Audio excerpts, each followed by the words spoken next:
everyone, and welcome to another video. Today we're going to go through a poem, and we're going to be talking about the poetic techniques through the poem, and today's poem is Out of the Blue.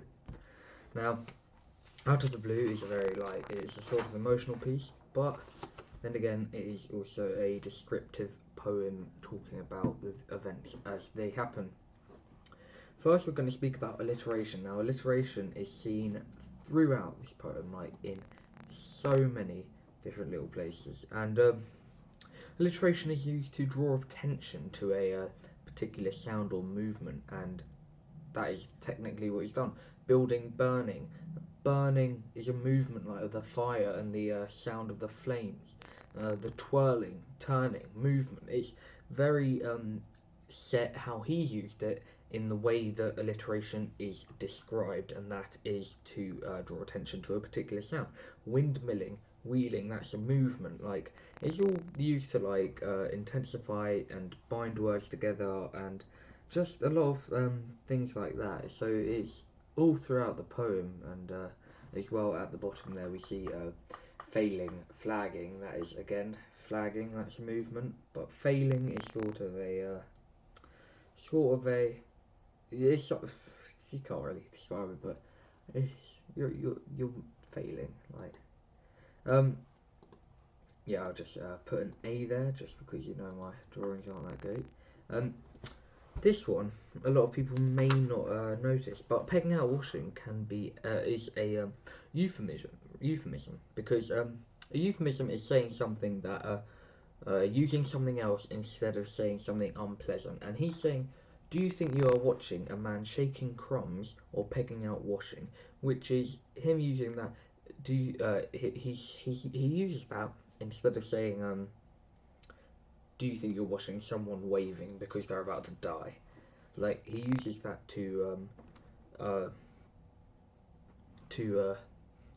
uses the expression to say something that won't be unpleasant and won't be to communicate an awkward emotion. Like, it's to communicate an awkward emotion, but in a nicer way, and it suggests how someone feels about a traumatic event. So it suggests how he feels about this event, about how people were viewing this event, and things like that. So again, put an E there, and that is fine.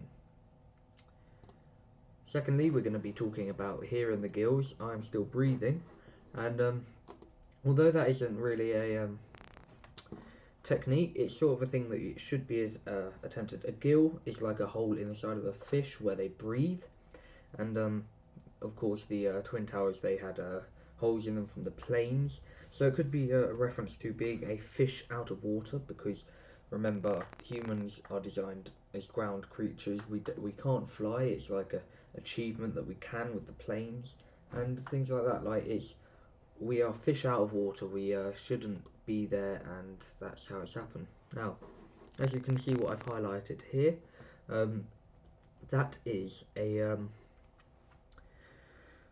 caesura, and caesura or caesura, whatever you say, is a natural phrase or break in a line of poetry, usually in the middle of the line, and it's to show that there is a change in the meaning of this. So a bird goes by, the depth is appalling. This is a totally different part explaining how he feels about when he looks down, and he's looking down and thinking that is a really long way.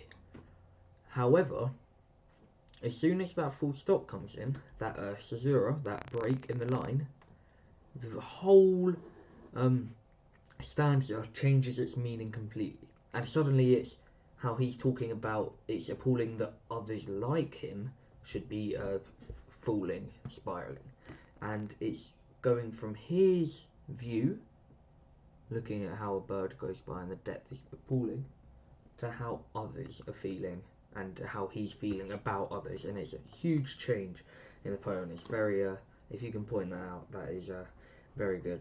Now, last thing is, as you can see throughout the poem, there are many uses of I. first person. Now, not many people will know this. As you can see, I there, I. Not many people know this, but the I is used. An I is first person, and first person is often I don't know how to say this word. Autobiographical, like an autobiography, and this shows that his whole life, like everything, it amounts to this moment where he knows help isn't coming, and it's just showing an autobiography is about someone's whole life, or this is showing that it's his whole life and it's amounted to this one moment, and that is what's happening. This is also down here the personification, because yeah. Okay, thank you for watching this video. Please like and subscribe.